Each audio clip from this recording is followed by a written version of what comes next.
Well, out there to you, in this problem, we're going to find the utility maximizing bundle. When we say that in class, we're talking about the number of chalks and acts that this consumer should buy with their $35. So how to get the most bang for their buck is how we would say that in English.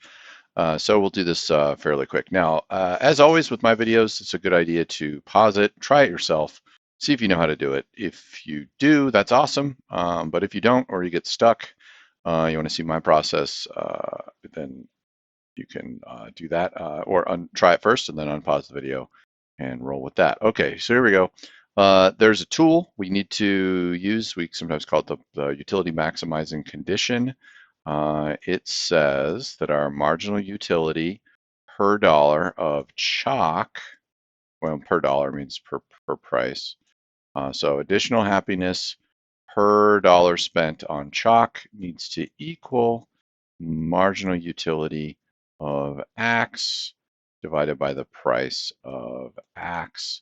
Conditional, you'll see people write those three dots, that's what that means, on the budget, and which in this case is $35. Okay, so we need a column. We've already got marginal utility worked out. In some problems you'll have to work that out yourself, but it's already done here. So I've already got that. So I'm going to go marginal utility divided by price. Let me just make a column for that. And chalk is $5, so it'd be 36 divided by 5. I can't quite do that in my head, so I know it's somewhere around 7, but not quite. 7.2. 7.2. Then 32 divided by 5 is 6.4. This is going to be 5 point something, 27 divided by 5. You see what I'm doing here? 5.4. Finally, one I can do in my head, 4, 3, just under 2. 9 divided by 5, 1.8. Here we have 4/5. That is 0.8. And 1/5 is 0.2. Okay, so we've got that column. And then this column here is X, the marginal utility of X divided by its price, and that's going to be 3. So 21 over 3 is 7. 20 over 3, not quite 7. Let's see what that is. It's 6 2/3. So we'll call that 6.7. This is 6, 5, 4, 3. Oh, and they give us nice numbers here, 2 and 1. Okay, so what I'm going to do is see if any of the combinations add up and then give us spending our $35. So let's see if there's any combinations like that. I like 4 and 4. We'll test that out. Do I see any others? I do see another one. I see 3 and 3. Those are the only ones that are exactly. So let's see if 4 and 4 is the right answer.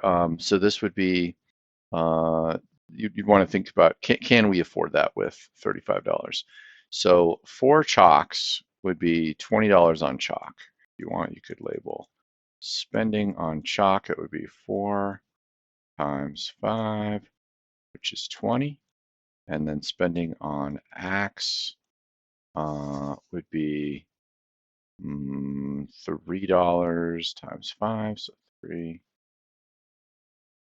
times 5 is 15. Hey, 20 plus 15, that's the right answer. Okay, so the number, so then we come back into here. I bought 4 units of chalk. Be real careful, this is flipped from what that is. And 3 units. Oh, not 3, sorry. See, I made a mistake. It's 3 is the price. 5 units of axe. Okay, so that makes sense there. 4 chalks, 5 axes. That's the bundle. That's why we say it that way. And that would be the answer. If the consumer had more money, you could do the same thing with the 3 and 3. Okay. And then our total utility Really, you're just going to add up the marginal utilities here from chalk, and then the marginal utilities from axe. I'll do that as quickly as possible. Let's see here, 36 plus 32 plus 27 plus 20 plus 41 plus 18 plus 15 plus 12.